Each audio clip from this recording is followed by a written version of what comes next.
the DeveloperWeek mission itself is to target developers with innovative technologies and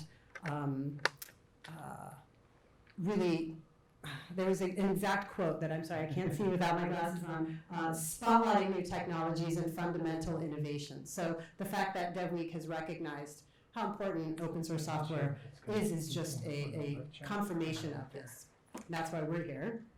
And so we are, Scammon, we were introduced earlier, the head of G Research's open source program. So we'll talk more about what we believe and why we believe it's important. But that's just a follow-on from what Caterina was introducing. And my name is Caterina Rindi. I'm not the director. I'm the director of open source community at G Research. It got chopped somewhere. It's kind of long. So we are here. This is the first time that we're actually speaking publicly about the open source work at G Research. Yeah, don't tell them. Don't tell them. You're the first to hear this. So who is G Research? We're a quantitative financial research firm, which essentially means that we use data science and artificial intelligence and machine learning and big data and all kinds of cutting edge crazy stuff to see what's moving on the financial markets and hopefully make some money. That's the basic plot of G Research. But one of the important things to know about G Research is that it is, you have to click to the next slide. Oh, no. Just wait for it. We started off with the title was the open source journey of the most unlikely open source person in the entire universe, and that's really who G Research is. I should pause just 1 second and just announce that we're not Google Research. Right. In case people think the G is Google, it's not. Everybody asks us, so we're not. We're actually just G Research, but you probably haven't heard of us before, and there's a reason for it. And we'll get into the real reasons, but should I move? Well, one slide, yes. Yeah. And then the dramatic. So the reason that this is the first time we're talking about it, is that we are the most not open setup ever. G Research is the most not open setup ever. By design, we've been insulated and isolated for a long time, probably because of the kind of work we do. From a security standpoint, but also, we'll get into this a little bit more, from the genesis of the technologies where we come from, and we'll talk about that in a little bit. So just to give you an illustration, this is our headquarters. We're really serious about security here. In fact, we have archers positioned at all of those pink locations, ready to rain fire down upon you if you come over the moat. Right, if you get past the moat and the alligators, then you have to deal with that. And in case you're wondering, this may look a lot like Windsor Castle's battlements and stuff, but take it from me, in England, everyone gets one of these things. It's like, come work for us, we'll get a castle, it's fine. On a more technological standpoint, the story I like to tell to try and give you an idea about how ridiculously security-minded our company has been is that for the first 10 months that Caterina and I worked at G Research, people would send us email from inside the company and we would get to our inbox, but to actually read that email, we would have to fly to London to read it. There was no possible way that we could get an email sent to us from our company. Which made some people angry because we just weren't responding to anything. So I mean, I don't know, is this normal for any of you? Like, does anybody else have to fly to another continent to get their email? It's possibly the slowest form of communication that I've ever had at a company. So this is the backdrop. This is where we're coming from. And it's just to reinforce that point that if we're doing open source software, you really should too. That's essentially our point. And we really just want to come and tell our story about where this company, the most unlikely open source contributor, has come through the years. She wanted it. So very quickly, for a brief history of big data, I'm sure you've seen these kinds of things before, but we've got to go over it a little bit. One of the things that I alluded to earlier was that in 2001, G Research was founded, but big data didn't really exist at this time. And as a result, and particularly big data with open source tools didn't really exist at that time. And as a result, G Research became, had to build a lot of the stuff internally or buy stuff off the shelf, and as a result, a lot of its early technology was absolutely not open source.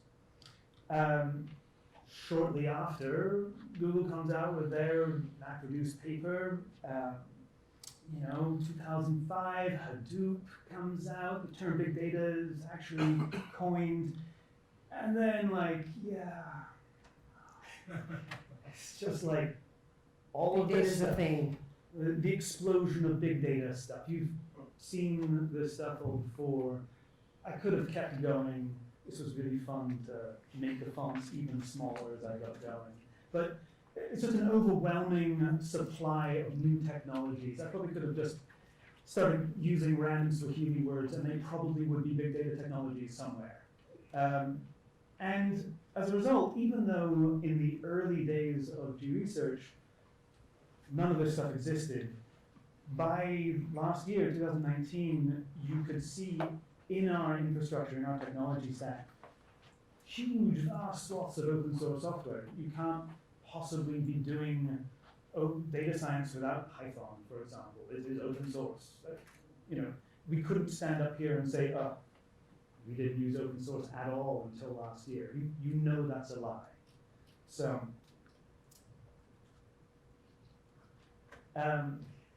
this is sort of more in terms of what I was just talking about. Programming languages, Python, as I just mentioned, operating systems, of course, they're open source, a lot of the ones that we've been using. Orchestration layers, monitoring tools, all of the stuff that you are likely to see in any technology company today that is open source tooling, over the years, we have been able to bring into G Research as well. So even within our castle wall battlements, ridiculous security posture, all of the stuff that you're expecting to see in a technology company today, you'll see. So along the way, we made a bunch of realizations. The Business. basic one was we were using more open source software, and it was hard enough to get it into G Research, let alone getting stuff out of G Research. It would take months sometimes to get a simple library from the outside inside. And we were starting to patch open source software and starting to fork internally. And there are enough leaders at our company who know where that ends up. We have done it before, unfortunately. Worked at Yahoo and Rackspace and have seen classic examples of where we've taken open source software off the shelf and 10 years later we have an unmaintainable fork that we're stuck with. Yahoo, we always had everything prepended with why Apache, why PHP, on down the list. And we were stuck on Apache 1.x because we had forked it. So we know where that goes. We didn't want to repeat that mistake. And we made this choice to embrace open source with our team last year, precisely because we saw this happening again. We know it's an anti-pattern. We want to stop it right where it is. And we know and we believe that it's actually better for our business to do this early, to do this now. So There was also the customization opportunity in working with some of the features that G Research wanted. Yeah, the best way to explain this is that we had bought a lot of software off the shelf, and it seems nice. It seems like you will get support from all the companies that you pay lots of money to. But actually getting that support sometimes is a chore, getting it on somebody's roadmap, getting it through their pipeline. Very often it's actually easier to come to the open source community with code and create what you are looking for in the open source world. So it's ironically sometimes easier to customize what we want. And one of the additional benefits that we hadn't necessarily anticipated, but that was proving to be a problem, was talent acquisition. Hiring. A lot of people just didn't know who G Research was, and they didn't know because it was so secretive and so private. And so in the process, without diminishing or compromising any of the security, we've taken a more open posture. And we are hosting meetups now in the London office. We're actually letting people, we have one floor, that's not secure, and so we can host meetups, we can support open source groups, and our team now, the open source team, is financially supporting and sponsoring open source foundations, and speaking to you here. I mean, this is the first time anyone from G Research has spoken about this kind of components of the company. So it's a big change along the way. And So this is some of what we did. Yeah, more specifically on what we did. From last year, we created this group, and our intention was to work with communities as much as possible. So the first thing we started doing was looking at what we had written inside, all those patches, all those forks that we had hanging out there on our internal private repos, and started to get those out the door. That was the primary reason why we didn't want this anymore. So here's the code, we've got to get it shipped out and get it merged upstream. With that, there were some places where we had also been struggling with certain technologies, and we actually wanted to contribute and make those things better. So I remember the first thing we did, we had a whole bunch of T collector and OpenTSDB patches. It's just getting those things out the door and merged upstream. With the second, we've had a long-running project with OpenStack, trying to improve color and color Ansible's internal TLS story. And then along the way of doing all this kind of work, just trying to get some momentum with code, we actually ran into a few communities where they were struggling. The first that we ran into was Spark Magic. We used Spark Magic in a couple places to connect Jupyter Notebooks with Spark, and we had some fixes. We got very excited, we put them out there, and they just sat there. The maintainers for that project were overwhelmed with other work, and eventually we offered to help maintain those projects. We were able to bring other people's waiting PRs in, upgrade the code to Python 3. We did a whole bunch of just good beneficial maintenance to try and bring that community back together. And now it's actually a reasonably healthy community again. The pull requests are going through, things are happening. So this wasn't one of the plans. We weren't expecting to become maintainers of things, but where necessary, we've stepped up to offer that kind of support as well. As a last resort, when things really don't exist, we have a couple examples where we ourselves have open sourced some of the work that we've done inside. One of the first things that we did along this line was connecting Thanos with OpenTSDB. We had some legacy OpenTSDB databases running around, but we'd be moving to use Thanos. We wanted to connect the two. A couple engineers inside G Research had written a plugin, so we open sourced it. We announced the Thanos community. They told us where to place it and that kind of stuff. So, but as a last resort, really, what we're trying to do before any of that is come to the community and really work with them. The OpenStack example that I gave, we've been working with them for 6 months to get those changes through in the way that the community wants. So we'll talk maybe a little bit more about that, the ethos behind how we're doing stuff.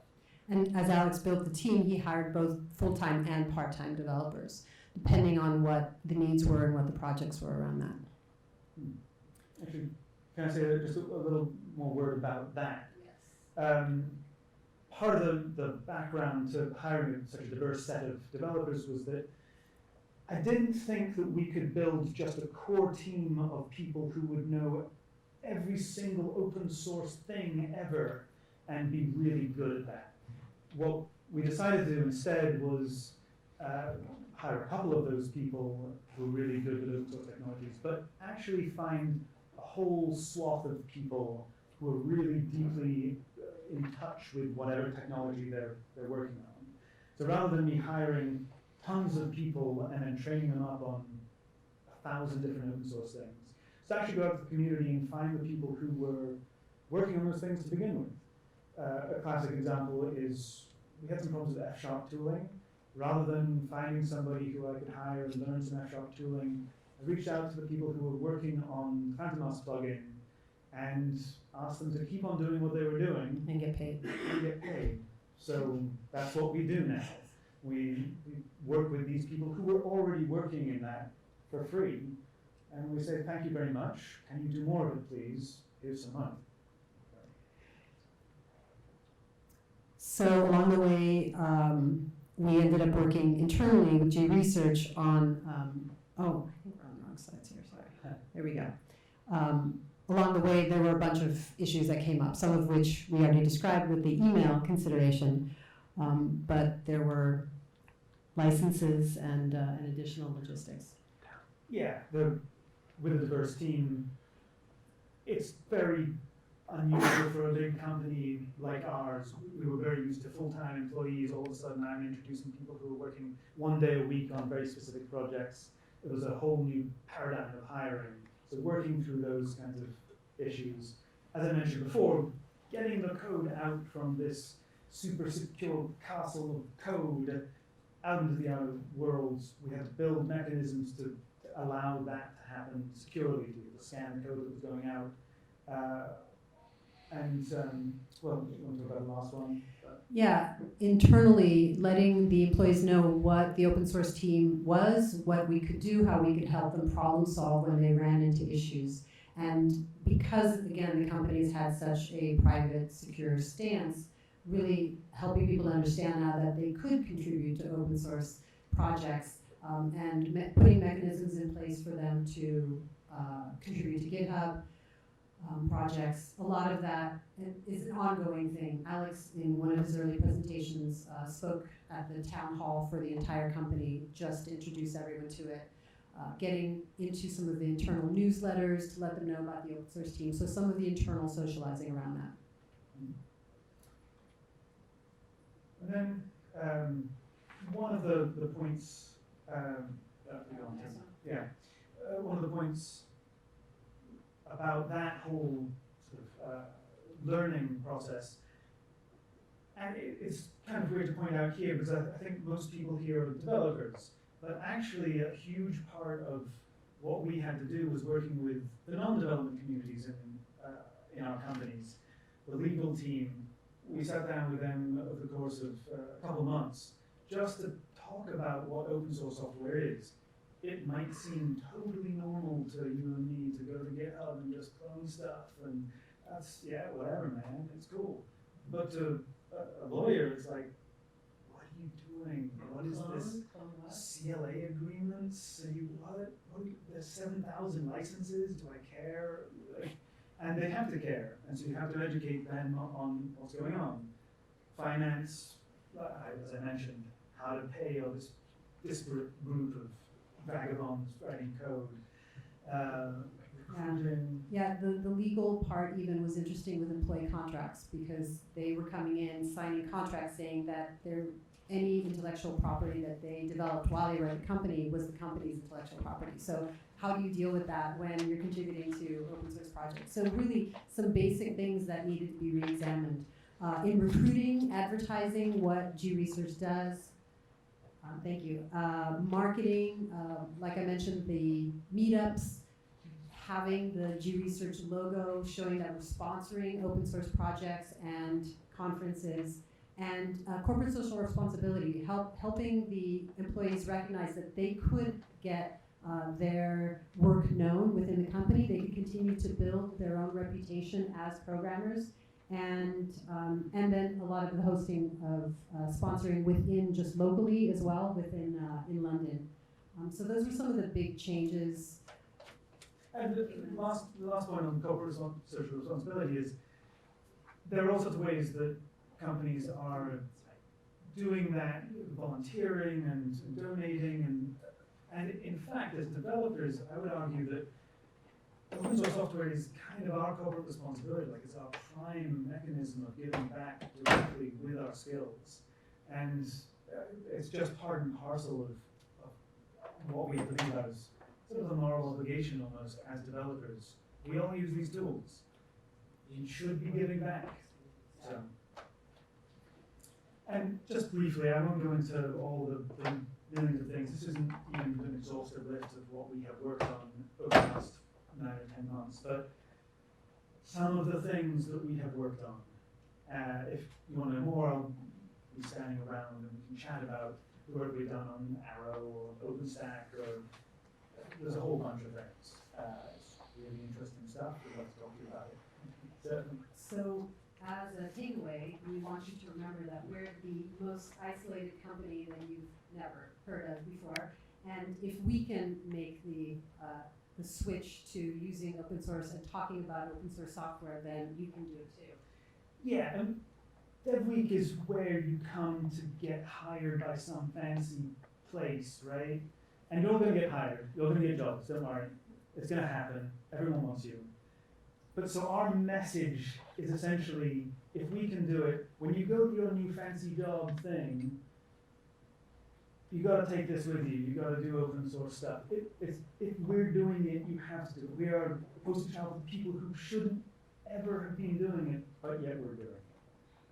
And along those same lines, if you are interested in absolutely the deepest end of machine learning and data science, and you're interested in moving to England and getting your own Windsor Castle, here is the URL for jobs. G Research is hiring, and you can see the jobs that are listed there. You don't like skimming the moat for your castle every morning? It's a pain. So you might just want to be distributed. You can talk to us about roles on my team where, as I said, a distributed team, we work on a variety of software. In particular, if you're already invested in some open source community who you think we might be using or we might be interested in, come talk to me. I'd love to chat about what you're doing, and maybe we can help. So We have office hours tomorrow morning at 10:30. You can come catch us now or tomorrow morning. Thank you. Thanks very much.